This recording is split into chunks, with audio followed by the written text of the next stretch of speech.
제가 마이크 코로나 기간 2년 만에 처음으로 벗고 설교해 보는 겁니다.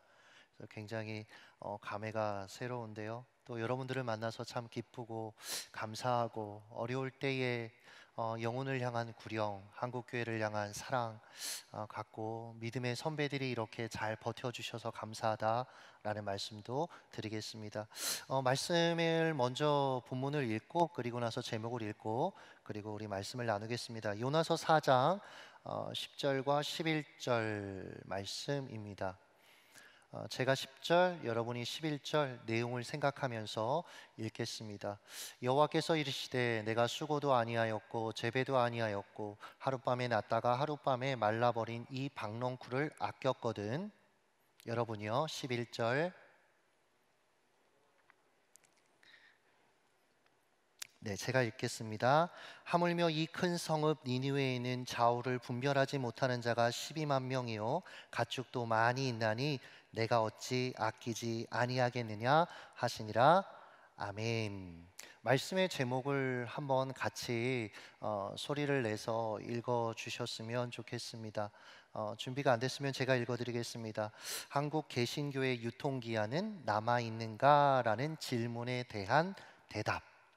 다소 도발적이죠. 한국 개신교의 유통기한은 남아있는가? 라는 질문에 대한 대답이라는 제목으로 말씀을 그리고 또 제가 했던 사역들을 같이 나누도록 하겠습니다. 혹시 오랜 기간 여러분 하나님 앞에서 간절히 기도했던 기도의 제목들이 있으신가요? 저는 중학교 3학년 때부터 대학교 1학년 때까지 4년간 간절히 부르짖어서 하나님 앞에 기도했던 기도 제목이 하나 있습니다. 웃으실 수도 있지만 제 나름대로는 되게 간절했는데, 하나님 서울에, 반드시 서울이어야 됩니다. 4만 명 모이는 교회 담임 목사 되게 해주세요. 당시 저는 거룩한 비전, 믿음의 도전이라고 생각하고 정말 간절히 기도했었습니다. 그러나 이제 와 보니까, 하나님 앞에 정직하게 직면해 보니까 제 상처와 야망에서 나온 기도였던 거예요. 아버지처럼 시골에서 작은 교회에서 목회하고 싶지 않았던 겁니다. 처음 신학교에 갓 입학했을 때 여러 찬양들을 체프 시간에 부르는데 도저히 이 곡은 못 부르겠다. 그래서 자체 금지곡을 나름대로 정했습니다. 어떤 곡이었냐면 주님 내가 여기 있사오니. 이게 가사가 되게 은혜로운 것 같지만 저한테는 굉장히 무서운 가사였어요. 주님 내가 여기 있사오니. 오케이, 좋아요. 서울 4만 명 교회. 그런데 다음 가사가 이상하잖아요. 나를 보내소서. 주님이 들으시고 감동해서 낙도로 보내면 어떻게 합니까? 아프리카로 보내면 어떻게 합니까? 그래서 정말로 입 꾹 다물고 부르지 않았습니다. 근데 신학생이 이게 또 찬양 안 부르고 있으면 주변에서 또 이상하게 생각할 거 아니에요. 그게 의식이 됐습니다. 그래서 가사를 바꿔서 부르기 시작했습니다. 주님 얘가 여기 있사오니 얘를 보내소서. 제발 아프리카로요. 이렇게 바꿔 부르고 나니까 채플 끝나고 나면 기분이 너무 좋아요. 주님 오늘도 경쟁자 한 명을 날려 보냈습니다. 신기한 건 여담이지만 당시 제 옆에서 예배했던 동기들이 지금 해외에서 목회하거나 공부하고 있습니다. 누가 보내준 겁니까? 제가 보내준 겁니다. 여러분들도 혹시 안산제일교회에서 보내버리고 싶으신 분들이 있으면 주님 얘가 여기 있사오니. 또 찬송가 중에도 자체 금지곡이 있었습니다. 저는 되게 진지했어요. 왜냐하면 찬양이라는 건 정직한 고백이라고 생각했기 때문에. 부름받아 나선 이 몸, 가사가 매우 문제가 있습니다. 부름받아 나선 이 몸. 그래요, 서울 4만 명 교회. 근데 다음 가사가 문제가 많습니다. 어디든지 가오리다. 주도권을 하나님께 드리는 거예요. 2절 가사는 더 심각합니다. 아골골짝 빈들에도 복음을 들고 간대요. 빈들에 4만 명은 없습니다. 돌이켜보면 당시 제 신앙은 지극히 사적인 영역에 머물러 있었던 겁니다. 말로는 하나님을 위해 살겠다라고 이야기했지만 하나님이 저의 이익과 편의를 위해 일해 주시기를 원했던 거죠. 오늘 살펴볼 요나가 그랬습니다. 당시 요나는 이스라엘의 왕이었던 여로보암의 국가 팽창주의, 군사 정책을 열렬히 지지했던 당파적인 민족주의자였습니다. 즉 요나가 원했던 것은 민족의 원수 저 니느웨가 멸망하는 것이었죠. 그러나 하나님은 어땠죠? 니느웨를 사랑하셔서 용서하고 구원하기 원하셨습니다. 그래서 요나에게 니느웨에 가서 회개를 선포하라고 요청하셨죠. 이 지점이 요나를 불편하게 합니다. 요나는 하나님께 행동으로 이렇게 항변합니다. 하나님, 그렇게 하시는 건 정의가 아니에요. 그건 하나님 정의가 서지 않는 일입니다. 요나의 정의는 무엇입니까? 니느웨의 몰락이었습니다. 반면 하나님의 정의는 니느웨를 구원하는 것, 즉 사랑이었습니다. 자, 하나님의 정의와 요나의 정의가 충돌하자 요나는 어떻게 했죠? 하나님을 피해서 다시스로 가는 배에 올라탔습니다. 그는 하나님을 믿지 않는 사람들의 이익을 위해 일할 마음이 1도 없었던 거예요. 그런데 얼마 후 그가 탄 배에 풍랑이 몰아닥칩니다. 하나님의 일을 통해서 요나에게 가르쳐주고 싶었던 일이 있었던 것 같아요. 요나서를 쭉 한번 읽어보시면요, 성경은 의도적으로 풍랑 만난 배 안에 있는 그 요나와 뱃사람들을 대조해서 계속 우리에게 설명합니다. 먼저 뱃사람들은 배에 탄 사람들을 살리기 위해 노력했어요. 5절입니다. 제가 읽어드리겠습니다. 사공들이 두려워하여 또 배를 가볍게 하려고 그 가운데 물건들을 바다에 던지니라. 즉 공공의 선을 추구했습니다. 반면 요나는요, 자기 정의, 자기 문제에 빠져서 배 아래 깊이 들어가 잠들어 있습니다. 사람들이 살려달라고 아우성치고 소리치고 있는데 잠자고 있는 그 요나, 자기 사랑, 자기 연민이라는 깊은 잠에 빠져 있는 거예요. 5절 하반절 이렇게 얘기하죠.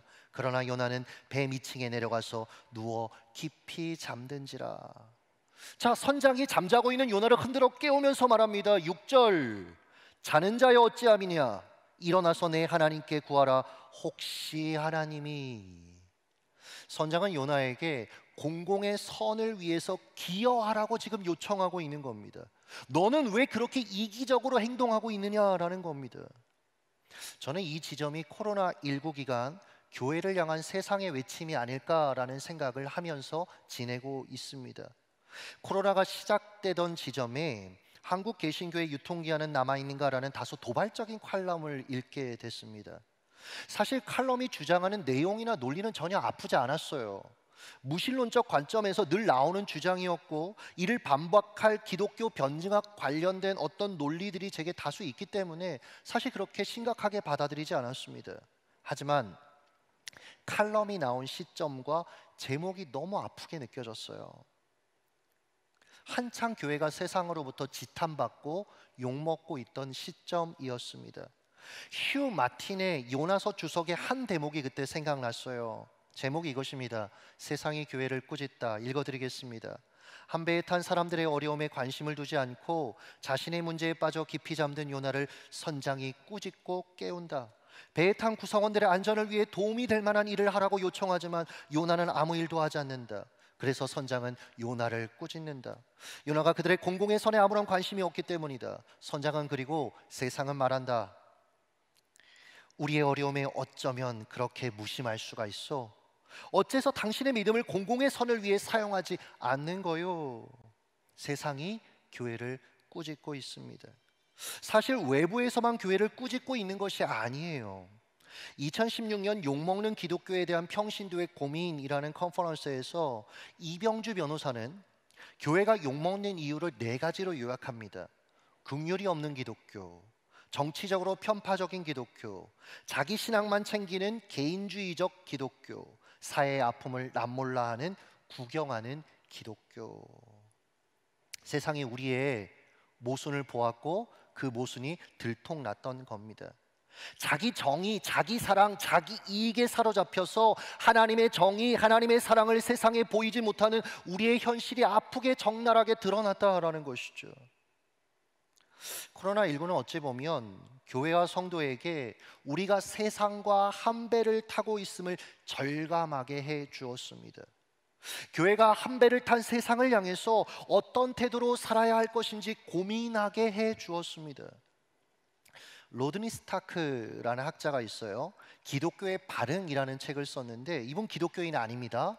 그런데 이 책을 통해 변방의 작은 기독교 공동체가 어떻게 거대한 로마를 정복하고 지금까지 2000여 년 이상 역사를 이어올 수 있는지 이 책에서 이 사람이 이렇게 설명합니다. 읽어드릴게요.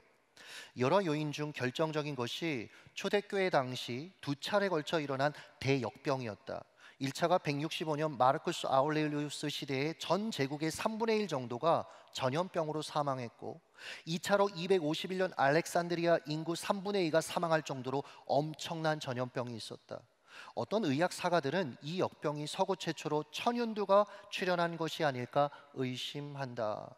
그럴 때 이교도로 표현됐던 당시 종교와 그리고 신흥 기독교 공동체가 보여준 태도가 너무나 달랐다.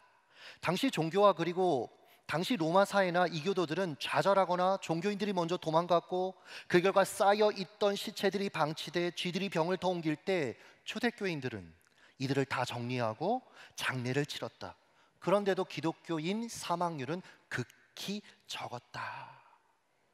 기독교인이 아닌 학자가 보기에도 기독교인들의 사적 믿음이 공공의 선에 엄청난 보탬이 되었고, 그 결과 기독교인들의 한 배에 탔다는 그 의식을 목격한 사회가 그들을 인정하고 받아들이게 되었다라는 것이죠.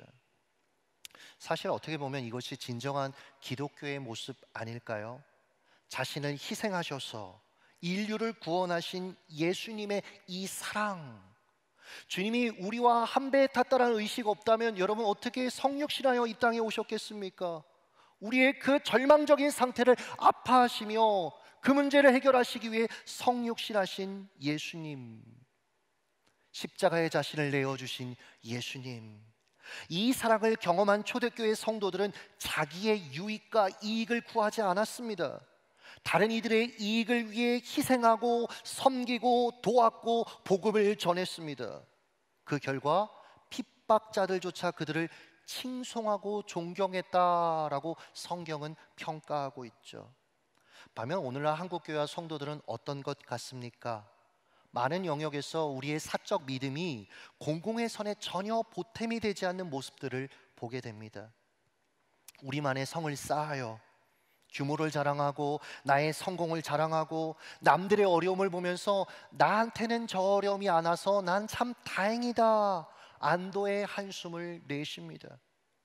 한 배에 탔다는 의식이 보이지 않아요. 그 결과 상대의 아픔과 어려움에 무관심한 겁니다. 이 모습을 세상이 목격한 거예요. 그 결과 기독교를 꾸짖고 있는 것이죠. 2년 전 요나서를 묵상하는 시점에 코로나19 관련 송기론 목사님의 글이 제 가슴에 굉장히 아프게 다가왔습니다. 읽어드리겠습니다. 나는 배웠다. 세상을 움직이는 것은 정치인이 아니었다. 성직자도 아니었다. 소식을 듣자 대구로 달려간 신혼 1년차 간호사가 가슴을 울렸다. 잠들 곳이 없어 장례식장에서 잠든다는 겁없는 간호사들의 이야기에 한없이 부끄러웠다. 이마에 깊이 팬 고글 자국 위에 밴드를 붙이며 싱긋 웃는 웃음이 희망 백신이었다. 나는 배웠다. 작은 돌적이가 문을 움직이듯 세상을 움직이는 것은 저들의 살아있는 행동인 것을. 2년 전이죠. NBA 농구 선수 자이언 윌리엄스가 코로나 바이러스로 인해서 리그가 일시 중단되면서 이로 인해서 경기장 직원들이 이 기간 월급을 못 받게 됐다는 걸 안 거예요. 그래서 자신이 급여를 대신 내겠다라고 했습니다. 구단에 그렇게 제안했습니다. 이 기사를 봤어요. 당시 이 친구 나이가 19살입니다, 여러분들. 그런데 공공의 선을 위해 자신을 희생하고 있는 것입니다. 그런 그의 모습에 세상이 박수를 보내고 있는 거예요. 왜요? 나만 아니면 돼라는 태도가 아니라 한 배에 탔다라는 그의 의식이 감동을 주기 때문에 그렇습니다. 이들은 마치 배 안에 사람들을 살리기 위해 애썼던 그 뱃사람들, 요나가 풍랑의 원인임이 밝혀졌음에도 불구하고 그를 바다로 던지는 쉬운 결정을 하지 않고 오히려 그를 살리기 위해 열심히 노를 저었던 이 뱃사람들의 모습과 흡사하다라는 생각을 하게 됩니다. 이와 달리 요나도요, 21세기를 살아가는 다수의 한국교회와 성도들도 배 안의 사람들의 안전과 행복을 위해 아무 노력도 하지 않는다라고 세상은 봤던 거예요. 우리나 요나나 우리의 사적 믿음이 공적 영역에 전혀 도움이 되지 않는다라고 그들은 평가했던 것이죠. 그 결과 우리는 사기꾼 같은, 피하고 싶은이라는 평가를 세상으로부터 듣고 있는 것입니다. 이 지점에서 우린 물어야 합니다. 대체 요나가, 아니 한국교회가 왜 우리가 이러한 평가를 지금 받고 있어야 하는 것일까? 왜 이러한 모습이 되어 있는 것일까? 당시 저는 한국교회가 지탄받고 있는 이유를 이렇게 나름대로 진단했습니다. 지독한 자기 사랑에 빠져 있음. 그 결과 다른 이의 유익보다 내 유익을 구하면서 살아가고 있음. 물론 다르게 진단하는 분들도 많이 있습니다. 또 그 부분도 일견 맞는 이야기예요. 어떤 분들은 종교적 탄압이다라고도 이야기합니다. 최근에 한 태국 선교사님이 그러시더라고요. 태국은 지금 승려들이 정부를 향해서 들고 일어났답니다. 태국 국민 다수가 불교이다 보니까 이제 방역 수칙 안에서 10% 이렇게 제한을 계속하다 보니 이제 이게 탄압이다 하고 들고 일어났다는 거예요. 선교사님이 그런 얘기를 하셨습니다. 태국 그리스도인들은 크게 이 상황을 힘들어하지 않는데요. 10% 제한해도 그만큼 안 모인대요. 그러니까 그만큼 그 기독교인 인구가 적다라는 것이죠. 그래서 또 본인은 늘 태국에서 종교 탄압을 받고 있었기 때문에 한국의 상황을 보면서 종교 탄압이라는 생각을 단 한 번도 안 했다라는 이야기도 전하시더라고요. 어떤 면에서는 생각할 거리를 우리에게 던져주는 것이라고 생각합니다. 자, 그럼 앞서 제 진단으로 돌아가겠습니다. 저는 우리가 사회로부터 지탄받는 이유를 지독한 자기 사랑에 빠져 있음, 그 결과 다른 이의 유익보다 내 유익을 구하며 살아갔던 삶에 있다라고 생각했습니다. 진단이 끝나면 대책을 세워야 되잖아요. 어떻게 하면 다른 이의 유익을 구하며 살아갈 것인가 계속해서 고민하면서 2년 동안 성도들에게 도전했습니다. 그 결과 코로나19 기간 건강하게 성장하는 교회로 여기저기 한국교회 안에 알려지게 됐어요. 그리고 많은 성도들이 계속해서 교회에 등록하는 신기한 경험도 하고 있습니다. 이 부분은 아마 이제 이후에 조금 더 나눌 거고요. 다시 본문으로 잠시 돌아와서 요나서 4장을 한번 보시면 결국 하나님께 회개하는 그 니느웨를 보면서 싫어하고 분노하는 요나를 우리가 만나게 됩니다. 그러다 울컥하죠. 3절 여호와여 원하건대 이제 내 생명을 거두가소서 사는 것보다 죽는 것이 내게 나음이니이다 하니. 무슨 얘기입니까? 저는 하나님의 정의가 마음에 들지 않습니다. 제 정의가 무너지는 걸 받아들일 수가 없습니다. 차라리 죽는 게 낫습니다. 하나님. 요나는 여전히 저 원수 니느웨가 무너지는 것이 정의라고 주장하고 있습니다. 하나님은 어떻게 하셨습니까? 요나가 주장하는 그 정의의 실체를 박넝쿨 사건을 통해서 실체를 드러내시죠. 요나가 뜨거운 태양 아래서 화까지 냈으니까 얼마나 더웠겠습니까? 그런데 박넝쿨이 갑자기 드리워지더니 그늘이 너무나 시원하게 자신의 머리를 들이우는 거죠. 요나의 반응입니다. 6절 박넝쿨로 말미암아 크게 기뻐하였더니. 보세요. 한 민족이 멸망할 뻔했던 순간 회개함으로 구원받은 것은 자기의 정의에 맞지 않다고 극단적으로 분노를 내쏟았던 요나. 자기를 위해 그늘 하나 만들어진 것 때문에 지금 크게 기뻐했다? 뭔가 조짐이 이상하지 않습니까? 하나님이 이 기회를 놓치지 않고 벌레를 출격시켜서 박농쿨을 다 갉아먹게 하십니다. 그늘이 사라지자 요나가 어떻게 반응했죠? 8절 하반절 사는 것보다 죽는 것이 내겐 나으니이다 아니라. 어디서 많이 본 멘트죠? 지금 요나가 하나님의 덫에 걸려든 것입니다. 요나야, 아까 분명 네 분노는 사회적이고 역사적인 문제, 정의의 문제라고 주장했잖아. 그런데 지금 너 뭐 때문에 분노하고 있니? 내 편의, 내 유익이 사라졌다고 지금 분노하는 거 아니야? 내 분노는 역사적이고 민족적이고 정의로운 분노가 아니야. 그저 자기 사랑에 뿌리를 둔 이기적인 분노일 뿐이야. 과거 한 교회에 사역자로 부임을 했는데 청소년 부장 집사님이 만나자마자 제게 이러시더라고요. 전사님 아무것도 하지 마세요. 아무것도 하지 말고 설교만 잘 하시면 됩니다. 그리고 심지어 교사회의에도 이제 들어오지 못하게 하시는 거예요. 조금 시간이 지나서 저에 대한 신뢰가 생기셨는지 어느 날 교사회의에 들어오라고 하시더라고요. 얼마나 감격스럽던지. 딱 들어가서 앉았는데 이렇게 얘기하시더라고요. 자, 전사님이 이번 주에 신대학원 가서 열심히 공부해서 설교를 잘 준비해 오신 것 같습니다. 박수 하는데 기분이 팍 상하는 거예요. 이분이 모 대학교 그 법대 교수셨는데, 그러니까 마치 저를 학생 취급한다라는 느낌이 들어서 굉장히 불편했습니다.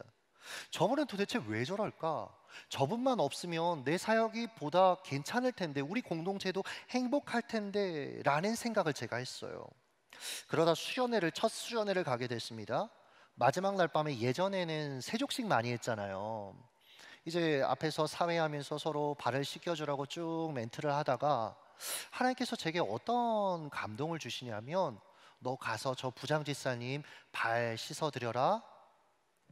몇 번 거부는 했죠. 그러나 하나님께서 말씀하시면 우리가 어떻게 해야 됩니까? 또 순종해야 되잖아요.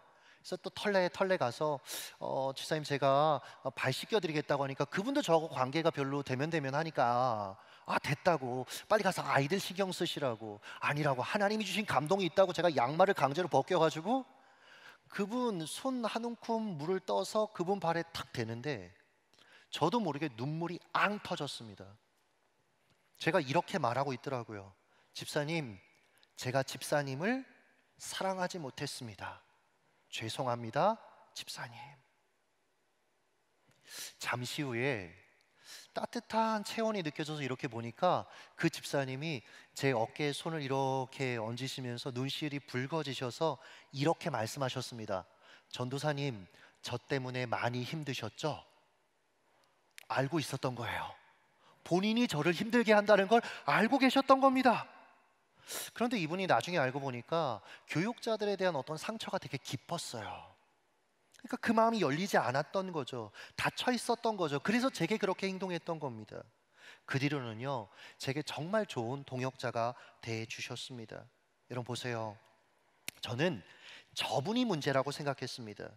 그런데 하나님이 보실 때는 자기 사랑으로 똘똘 뭉쳐서 저 사람 때문에 내가 아프다고만 생각하고 있는, 그래서 상대의 아픔을 바라보지 못하는 사랑 없는 제가 문제였던 거예요. 제가 이 기간에 전 이렇게 그림 보는 거 되게 좋아하는데, 렘브란트의 선한 사마리아인이 있는 풍경이라는 그림을 보게 됐습니다. 여러분 보시면 성경에 없는 그림 하나가 있어요. 대상이 하나 있습니다. 개 한 마리가 있어요. 자세히 보시면. 왜 이렇게 그렸을까? 개는 자기 영역을 표시하는 습성이 있습니다. 이런 의미 같아요. 우리는 내 나름의 자기의 영역을 정해놓고 이 영역에는 내가 원하는 사람만 들어오게 합니다. 내가 좋아하는 사람만 내 이웃입니다. 전도를 해도 내가 좋아하는 사람, 내가 가까이 지내는 사람, 그들만 나의 대상이 돼요. 마치 종교인의 모습과 같습니다. 그가 질문했죠, 예수께. 누가 내 이웃입니까? 그러자 예수께서 그 질문을 바꿔버리시죠. 나는 누구의 이웃이 되어주어야 할 것인가? 지금 이 관점을 하나님께서 요나에게 말씀하고 계시는 거예요. 우리가 처음에 서두에 같이 읽었던 요나서 4장 10절과 11절입니다. 여러분 같이 한번 읽으시죠.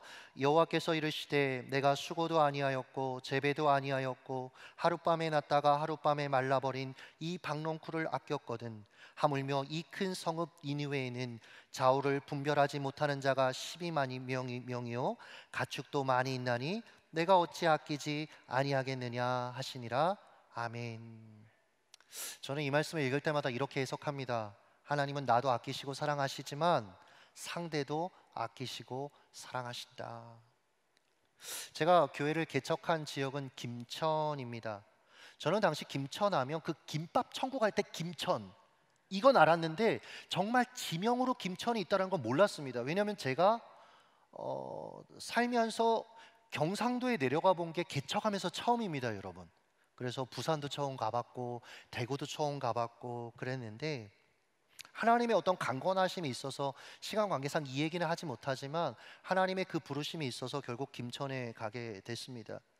낯선 지역에 처음 살 집을 구하는데 제가 그때 나이가 32살입니다. 그러니까 뭘 세상 물정을 알겠습니까? 그냥 부동산 한 곳 전화해서 할아버지 한 분이 받으시길래 만나서 집을 구했는데 이렇게 보니까 아래층에 저깁니다. 가요방이라고 적혀 있는 거예요. 그 당시에 가요방이 뭔지 몰랐습니다. 아마 여러분도 잘 모르실걸요. 노래방은 알아서 그냥 저기 노래 부르는 데인가요? 그랬더니 그분이 아니라고, 저기 문 닫았다고. 믿었죠? 그리고 나서 계약을 했습니다. 안 하긴 뭘 영업을 안 합니까? 밤만 되면 새벽까지 아가씨 불러서 노래 부르는 아저씨들 소리에 잠을 이룰 수가 없었습니다. 게다가 옆집은 알고 보니까요, 보도방, 아가씨들 대기하는 집이었습니다. 가끔 아내가 계단을 올라갈 때, 그때 저희 아내가 24살이었어요. 저하고 나이 차이가 좀 많이 나거든요. 그렇게 올라가다 저희 아내랑 아가씨들이 마주치면 그 아가씨들이 이제 반말로 넌 새로운 애니? 와, 이게 마음이 너무 좋지 않은 거예요. 부동산 사장님한테 화가 나고 이곳으로 부르신 하나님께 화가 나서 제가 개척하려고 내려간 첫날 아내 품에 안겨서 엉엉 울었습니다. 왜 하나님 이렇게 하시는 겁니까? 저에게 서울 4만 명 하나님. 그리고 시간이 좀 지났어요. 그날도 밤새 들리는 노랫소리에 잠을 설치고 있는데 한 남자가 마지막 곡을 부르는, 이제 어느 정도 듣다 보면 알거든요. 이제 클라이막스 마지막이다. 이 노래를 부르시더라고요. 나 같은 죄인 살리. 추임새도 넣어요. 주여. 갑자기요, 눈물이 핑 도는데 마음속에서 하나님께서 내가 사랑하는 자녀야 라는 마음을 주시는 거예요. 그래서 비몽사몽간에 그 밑에 층에서 노래 부르는 아저씨를 위해 기도하게 됐어요. 하나님, 저분이 하나님께 돌아설 수 있도록 도와주세요. 그 뒤부터 옆집 보도방 아가씨들을 만날 때 그냥 지나치지 않게 되더라고요. 유심히 보니까 엄마들이 많아요. 아이들 책임지려고 옳지 않은 방법이지만 그렇게 사는 분들이 많더라고요. 위에서 기도하기 시작했습니다. 하나님, 저들을 만나주세요. 하나님, 은혜 주세요. 그 뒤부터는 친절하게 인사하고 대화하기 시작했습니다. 하나님은 이런 시간들을 통해서 자기 사랑이라는 성에 갇혀 있는, 그래서 이웃과 세상의 아픔에 남몰라라 했던 참으로 부족했던 목회자의 시선을 열기 시작하셨어요. 가슴을 열기 시작하셨습니다. 코로나 기간에 한 선교사님이 찾아오셨습니다. 더 이상 중국 사역이 불가능해서 많은 분들이 추방당하셨잖아요. 이제 한국에서 개척을 준비한다라고 하시면서 찾아오셨어요. 중국에서 전도한 청년들이 다 지금 한국으로 들어와 있어서 그 아이들의 신앙이 어떤지 신방하기 위해서 전국을 다니고 있고, 그래서 모텔에서 생활하고 부모님 차를 빌려서 쓰고 있는데 곧 돌려드려야 된다라는 이야기를 들었습니다. 사실 이야기를 나누는 내내 불편했어요. 왜냐하면 저희가 몇 주 전부터 아내하고 기도하는데 하나님이 저희 차를 누군가에게 줘야 된다라는 감동을 주셨거든요. 목사님한테 드려야 된다는 감동이 너무 강하게 왔는데 속으로 제가 하나님께 이렇게 물었습니다. 하나님, 이 차를 드리고 나면 저는 어떻게 합니까? 순간 이런 마음을 주셨어요. 통경아, 이웃사랑이란 이웃이 내게 해주기를 원하는 대로 내가 먼저 그렇게 실천하는 거야. 개척 초기가 생각이 났습니다. 개척하면 정말 물질적으로 많이 어려움들이 있거든요. 그럴 때 이런 마음이 들더라고요. 야, 가까운 지인이나 혹은 동기들 섬기는 교회에서 누구 하나라도 전화해서 돕겠다라고 얘기해 줬으면 좋겠다라는 마음이 항상 있었어요. 저 선교사님도 그런 마음이시겠구나. 그래서 그날 제 차를 드렸습니다. 근데 이날 저녁에 전에 알던 한 여집사님에게 전화가 왔어요. 한 8년 만에 통화였습니다. 이런 얘기였어요. 목사님, 제가 초신자 때 차비 1,000원이 없어서 교회를 1시간씩 걸어 다녔습니다. 그때 목사님 만나서 뜨겁게 찬양하고 열정적으로 사역하면서 가장 행복했던 시기를 보냈던 기억이 아직도 있어요. 그러시면서 고맙다고 50만 원을 제게 보내주셨습니다. 그날 저녁에 제가 사역이 굉장히 많았거든요. 그래서 마치고 피곤한 상태에서 집에 들어오는 그런 시간이었는데, 마치 하나님이 제게 이렇게 하루를 평가하시면서 칭찬해 주시는 것 같았어요. 통영아, 잘했다, 자랑스럽다. 이런 간증을 여러분 꺼내라고 하면 코로나 기간에 정말 너무나 많습니다. 교회적으로도 성도들에게 도전했습니다. 자기 사랑이 아니라 이웃 사랑을 같이 실천하자고요. 나의 유익이 아니라 이웃의 유익을 구하도록 우리가 한번 삶을 헌신해 보자고요. 먼저 교회에서 섬기고 있던 미혼모들이 눈에 들어왔습니다. 코로나 기간에 미혼모들이 일자리를 굉장히 많이 잃었어요. 왜냐하면 좋은 일자리보다는 대부분 비정규직이 많았기 때문에, 아르바이트나.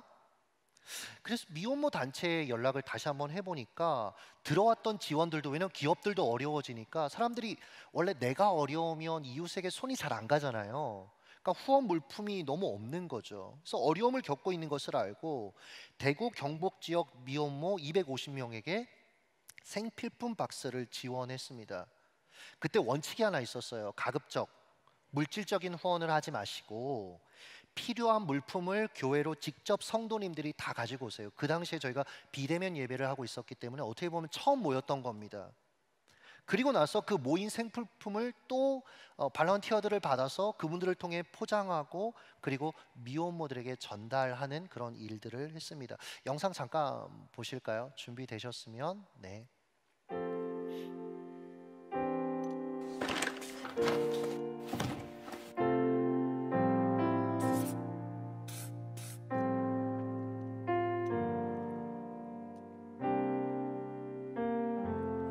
우리의 섬김이 더 낮은 곳으로, 우리의 고백이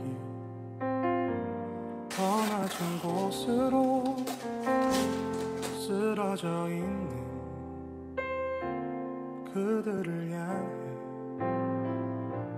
당신이 그랬듯 더 낮은 곳으로, 낮은 곳으로 우릴 초대하네.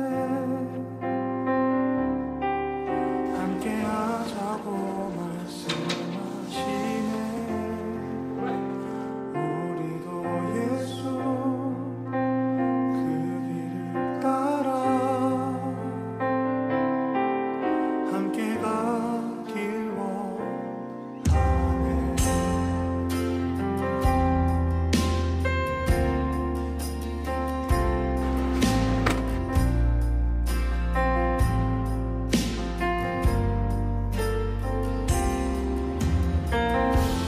우리의 섬김이 더 낮은 곳으로, 우리의 고백이 더 낮은 곳으로 쓰러져 있는. 네, 여기까지 보겠습니다. 이후에 여담이지만 기업들이 이 모습을 보면서 본인들의 아이디어를 얻은 거예요. 아, 저렇게 후원하면 되겠다. 그래서 자신들도 동참하겠다라고 해서 이게 굉장히 큰 어떤 하나의 사역들이 되었습니다. 이외에도 학교 밖 청소년들 섬김, 지역 모아온 아이들 선물, 신발 선물, 낙도 선물, 연탄 봉사, 지역 취약계층 반찬 섬김, 지역 상권 섬김. 그러니까 총 세보니까 70여 곳을 성도들이 같이, 원칙은 같이입니다. 전 성도가 같이 섬겼습니다. 또 선교비를 증액했고 세 곳 선교지를 추가로 섬기고 있습니다. 우리의 이익보다 이웃의 이익을 구하자 생각지도 않았던 혜택이 교회 안에도 정말 많이 주어졌습니다. 하루는 지역 목회자 가정이 확진됐다라는 소식이 들렸어요. 김천은 굉장히 작은 도시이기 때문에 목회자가 확진된 게 그때 처음이었거든요. 그 소식이 지역에 알려졌는데 이날 소식이 알려지기 전에 저희가 보건소에 위문품을 전달했었습니다. 저에게 자매에게 보건소 동료 직원이 이렇게 톡을 보냈어요. 어제 78번 확진자가 목사님이라 교회와 목회자들을 향한 비난이 직원들 톡에서 쏟아지고 난도질 당할 찰나 이렇게 쌤 교회에서 손편지까지 써서 역무에 시달리는 직원들을 위로하는 따뜻한 선물이 보건소로 전달되어 분위기를 전환시키네. 고마워요. 한 번은 지역 상권 400곳을 섬겼는데 그 뒤로부터 시장 상인들이 재밌더라고요. 저희 교회 가라고 다른 사람들 보면. 그래서 저희 교회 집사님이 그랬대요. 아저씨부터 같이 나오시죠. 그랬더니 나는 일단 좀 생각해 보겠다고. 근데 더 세움 가라고. 또 지역 취약계층 반찬 섬김을 매달 하고 있는데 한 남자 청년이 본인은 반찬을 못 하잖아요. 남자 청년이 뭘 그 반찬을 어떻게 하겠습니까? 그래서 이 친구는 기도했던 거예요. 하나님, 전 섬기고 싶은데 어떻게 해야 될까요? 그래서 아이들한테 치킨 쿠폰 보내고 뭐 아이스크림 쿠폰 보내고 이번에는 신발하고 가방을 샀더라고요. 그걸 아이들에게 또 보내고 이런 섬김을 받은 가정들의 마음이 열려서 이제 저희하고 대화해 주기 시작하더라고요. 그러면서 이분들에게 복음을 전할 기회들이 열려가고 있습니다. 이런 간증들이 정말 많습니다. 이 모든 사역의 전제 조건은 앞서 말씀드렸습니다. 전 성도가 같이 한다.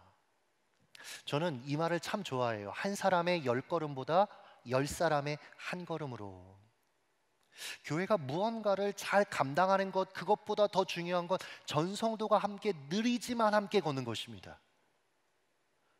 우리가 더불어 한 공동체임을 고백하면서 함께 감당하는 것입니다.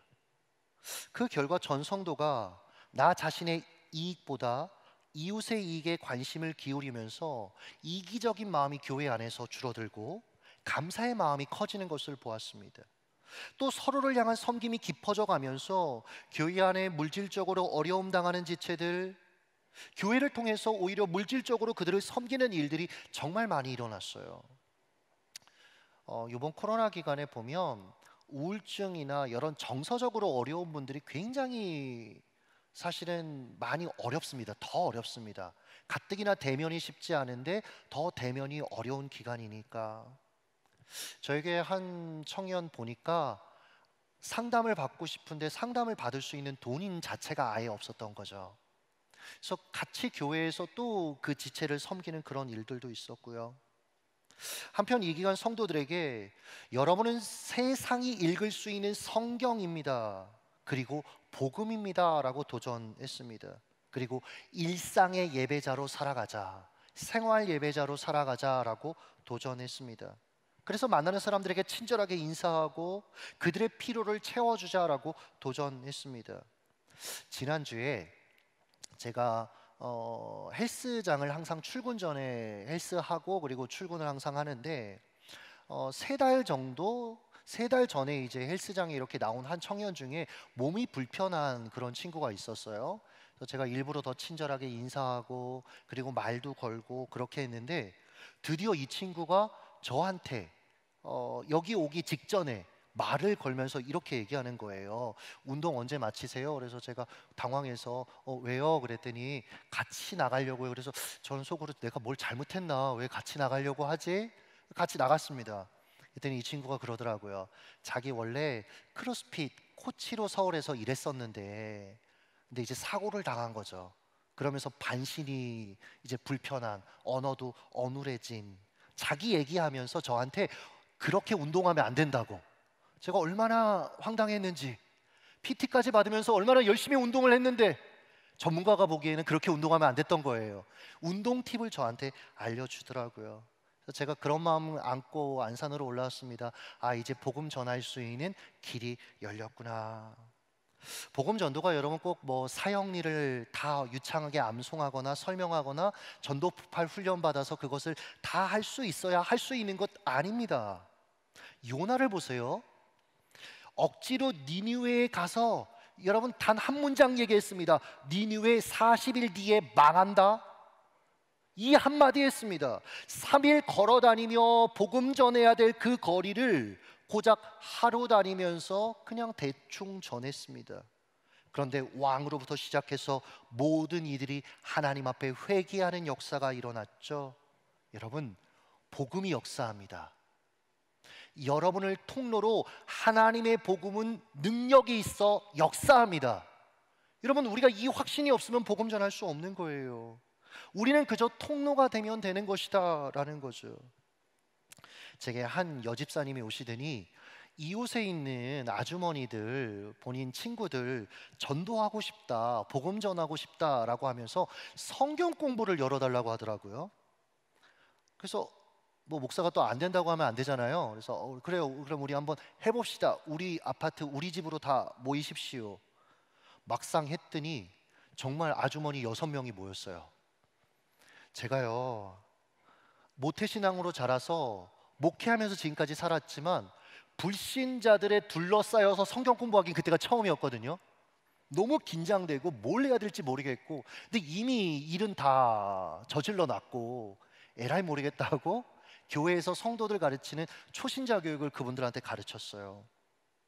그런데요, 한 3주 지나니까 한 자매가 눈물을 보이면서 예수님이 믿어진대요. 제가 제일 그게 안 믿겨지더라고요. 그래서 다시 물었습니다. 진짜냐고. 그랬더니 복음을 입술로 고백하더라고요. 그리고 한 주 지나니까 또 한 자매가 눈물을 흘리면서 커밍아웃 하더라고요. 저 사실 고등학교 때까지 엄마가 교회 못 가게 문을 걸어 잠궈도 빠져나와서 교회 다녔었는데 임용고시 준비하면서 신앙을 다 내던졌어요. 그럼 다시 교회로 돌아오는 일들도 있었습니다. 이후에 이 자매 남편이 교회에서 태백으로 여행을 가는데 따라가겠다는 거예요. 자매가 이런 얘기를 했습니다. 이 말을 안 했으면 제가 좀 편하게 같이 갔을 텐데, 저희 남편은요, 기독교에 대해서 굉장히 반감을 갖고 있습니다. 특히 목사를 정말 싫어합니다. 그러니까 이게 너무 불편한 거예요. 여행 기간 내내 얼마나 긴장이 되던지요. 근데 여행 후에 이 남편이 저희 교회 등록했습니다. 이유가 뭔지 아십니까? 같이 목사하고 3일 동안 다녀보니까 괜찮더래요. 괴물일 줄 알았는데 먼저 솔선수범하고 괜찮더래요. 코로나 기간에 저희 성도님들 가정을 보니까 부모님들이 많이 아팠어요. 그리고 뭐 암 수술을 하거나 이제 임종 직전이 되거나. 요즘은 여러분 믿지 않는 부모님들이 중환자실에 가면 그분들한테 복음을 전할 길이 없습니다. 교목도 원목도 못 들어갑니다. 이제 철저하게 방역을 해야 된다고 하니까. 그러면서 이제 지혜들이 생기더라고요. 믿지 않는 동생이 항상 중환자실에 들어가는데, 그러면은 복음을 동생 핸드폰에 전송을 하는 거죠. 녹음을 해서 아빠한테 들려들어라. 그러니까 정말 많은 작전을 하면서 이분들을 돌보고 있는데, 근데요, 재밌는 게 성도들이 비대면하는 성도들 중에 이런 분들이 있더라고요. 비대면 기간에 부모님이 수술하시고 집에 와서 있으니까 어쩔 수 없이 같이 가족들하고 예배를 드리게 된 거예요. 그러다가 엄마가 복음을 듣고 예수님 믿고 세례받고, 아빠가 예수님 믿고 세례받고, 그리고 돌아가시고, 그래서 제가 장례를 집례하고 이런 일들을 계속 경험하고 있습니다. 최근에 한 집사님이 시어머니가 무릎 수술하고 나서 집에 오셔서 본인이 TV를 한 3주째 이제 비대면으로 이렇게 예배드리게 해드렸대요. 이분이 기도 부탁하셨습니다. 어제 꼭 예배 중간쯤에 스님이 전화가 온답니다. 그 스님 아주 타이밍을 절묘하게 맞춘다고, 방해를 자꾸 한다고 기도해달라고 그러더라고요. 근데 이 시어머니가 강단에 선 제 모습을 보고 그러더래요. 저분 연예인 같으시다, 뭐 이렇게 농담도 하고 마음이 계속 열리고 계신다라고 합니다. 그럼 저는 어때요? 붙들고 또 기도하는 거죠. 여러분, 복음은 역사합니다. 여러분, 복음은 능력입니다. 여러분, 우리가 이것부터 회복해야 될 것 같아요.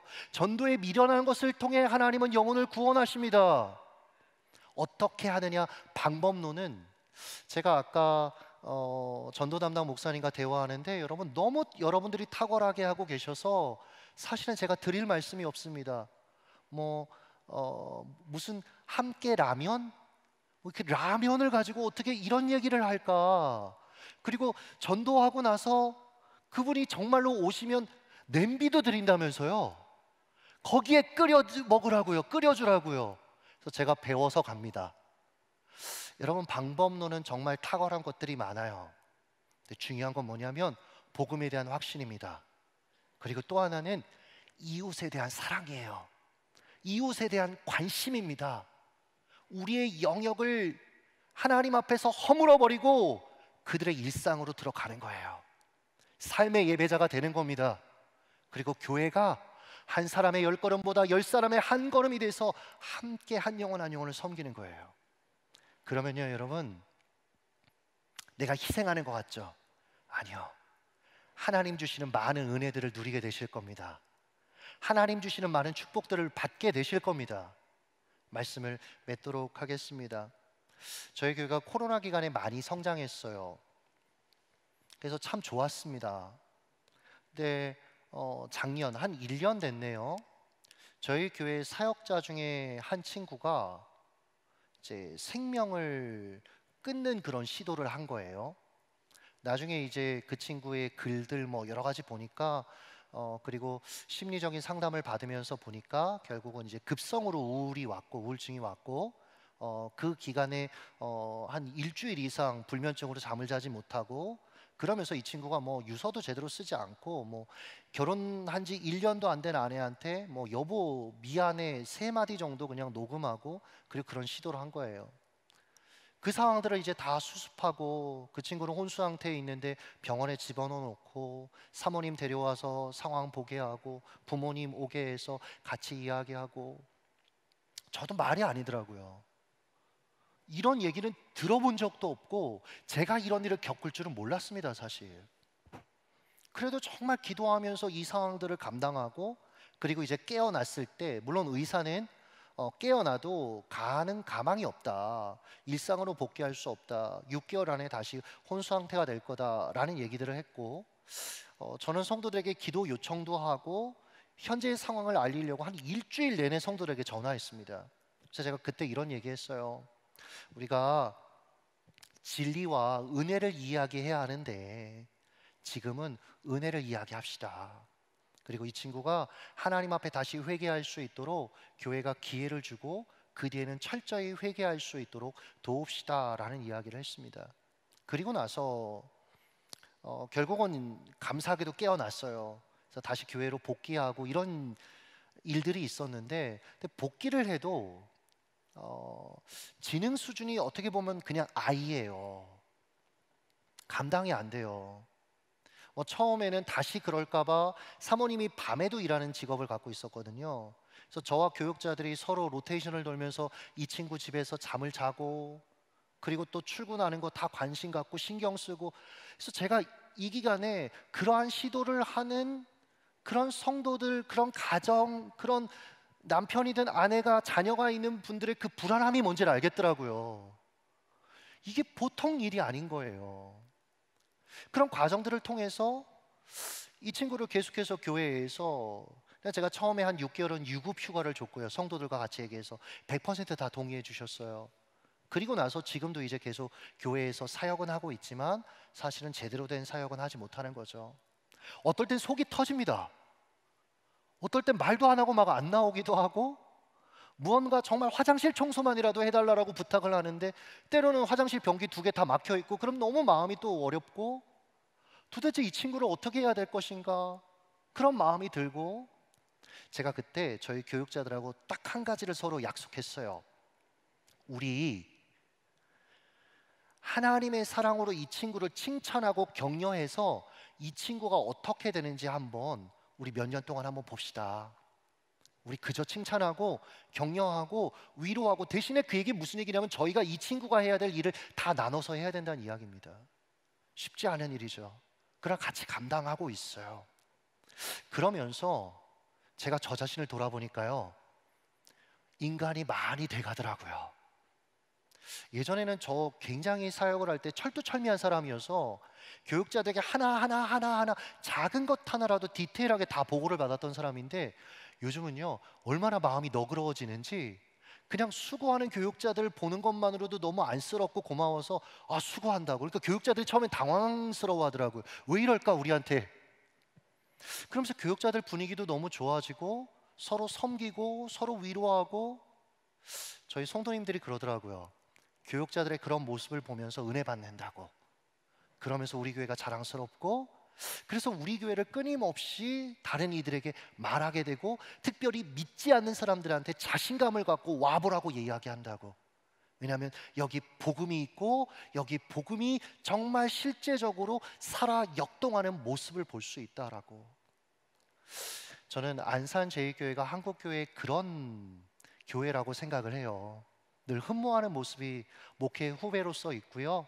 그리고 여러분들의 지금까지 하나님 앞에 써왔던 그 역사들, 그것이 저희에게 참 많은 유산들이 되었어요. 사랑하는 여러분, 여러분들이 더 힘을 내주셨으면 좋겠어요. 이웃을 향한 그 뜨거운 사랑을 가지고 나의 유익이 아니라 그들의 유익을 구하며 여러분이 하나님께서 허락하신 그 삶의 자리로 흩어지셔서 복음의 삶을 감당하심으로 어려운 때에 안산제일교회가 한국교회의 소망이 되어지고 한국교회의 아름다운 저렇게 하면 되겠구나 라는 모델로 그렇게 쓰임받으시기를 예수님의 이름으로 축복합니다. 기도하겠습니다.